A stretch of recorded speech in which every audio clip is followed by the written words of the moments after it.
For this video, tuturuan ko kayo guys kung paano magtanggal ng FRP sa Realme C30s FRP lock. Gamit natin guys ang unlock tool.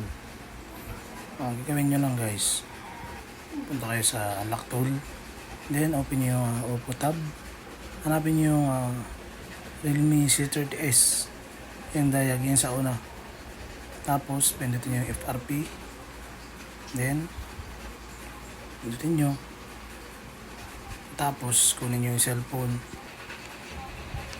yan pinapakita ko sa inyo guys, pindutin nyo lang volume down, tsaka salpak nyo yung charger nyo, yung USB cable, tapos waitin nyo lang guys, makikita nyo naman, ayan,